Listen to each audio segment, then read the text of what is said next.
بسم اللہ الرحمن الرحیم۔ السلام علیکم۔ قصے کہانیاں اور واقعات کے سفر میں ایک بار پھر تمام ناظرین کو دل کی گہرائیوں سے خوش آمدید۔ ناظرین، ویڈیو اینڈ تک لازمی دیکھنا۔ بہت مدت پہلے دور دراز ایک ملک میں یہ قاعدہ تھا کہ اس ملک کے لوگ ہر سال اپنا بادشاہ تبدیل کرتے تھے۔ جو بھی بادشاہ بنتا وہ ایک عہد نامے پر دستخط کرتا کہ اس کی حکومت کا 1 سال مکمل ہونے کے بعد وہ اس عہدے سے دستبردار ہو جائے گا اور ایک دور دراز جزیرے پر چھوڑ دیا جائے گا جہاں سے وہ کبھی واپس نہیں آ سکے گا۔ جب ایک بادشاہ کا 1 سالہ دور حکومت مکمل ہو جاتا تو اسے ایک مخصوص جزیرے پر چھوڑ دیا جاتا تھا جہاں وہ اپنی بقیہ زندگی گزارتا۔ اس موقع پر اس بادشاہ کو بہترین لباس پہنایا جاتا اور ہاتھی پر بٹھا کر اسے پورے ملک کا الوداعی سفر کروایا جاتا، جہاں وہ سب لوگوں کو آخری بار خیر آباد کہتا۔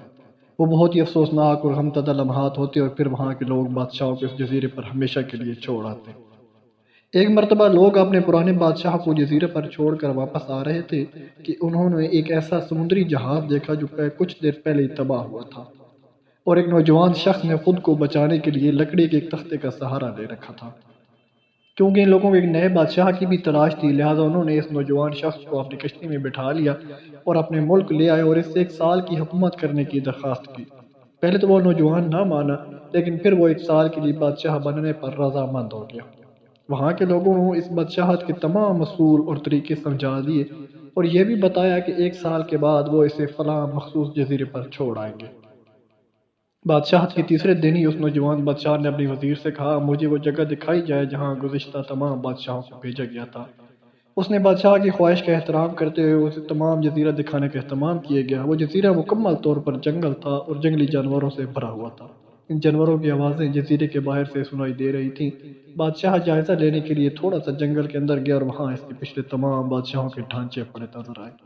وہ سمجھ گیا کہ بہت جلد اس کا بھی یہی حال ہوگا اور جنگلی جانور اس کو چیڑ پھاڑ کر کھا جائے گا۔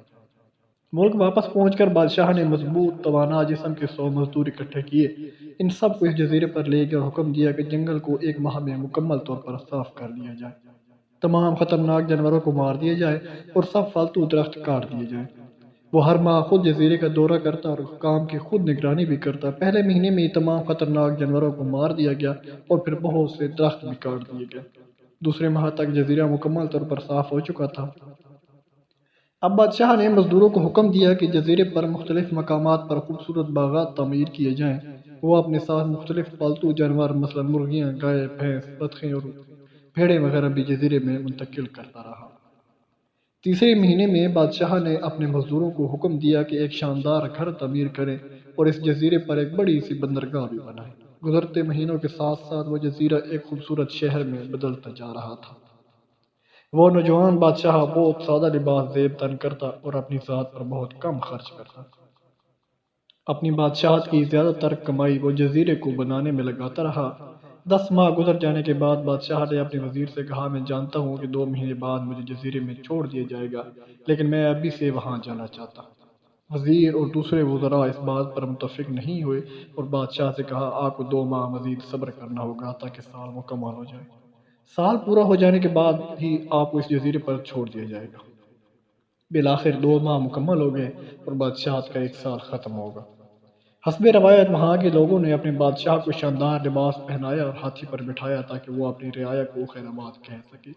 خلاف توقع یہ بادشاہ اپنا الوداعی تقریب پر بہت ہی خوش تھا۔ لوگوں نے اس سے پوچھا، اس موقع پر تمام گزشتہ بادشاہ تو رو رہے تھے، لیکن آپ ہنس رہے ہیں، آپ کے اس قدر خوش ہونے کی کیا وجہ ہے؟ اس نوجوان بادشاہ نے جواب دیا، تم لوگوں نے داناؤں کا وہ قول نہیں سنا، جب تم ایک چھوٹے بچے کی صورت میں اس دنیا میں آتے ہو تو تم رو رہے ہوتے ہو اور باقی لوگ سب ہنس رہے ہوتے ہیں۔ ایسی زندگی جیو کہ جب تم مرو تو تم ہنس رہے ہو اور باقی دنیا رو رہی ہو۔ میں نے ایسے ہی زندگی گزاری ہے۔ جس وقت تمام بادشاہ محل کی رنگینیوں میں کھوئے ہوئے تھے تو میں اس وقت اپنے مستقبل کے بارے میں سوچتا تھا اور اس کے لیے لایا عمل تیار کرتا تھا۔ میں نے اب اس جزیرے کو ایک ایسی خوبصورت قیامگاہ میں تبدیل کر دیا ہے جہاں اب میں اپنی باقی زندگی نہایت چین اور آرام و سکون سے گزار سکوں گا۔ ناظرین، اگر ویڈیو پسند آئے تو پلیز میری ویڈیو کو لائک کرنا اور میرے چینل کو سبسکرائب لازمی کرنا تاکہ ہر آنے والی نئی ویڈیو آپ تک پہنچ سکے۔ ملتے ہیں انشاءاللہ نیکسٹ ویڈیو میں، تب تک محمد اسلام کو دیجیے اجازت۔ اللہ حافظ۔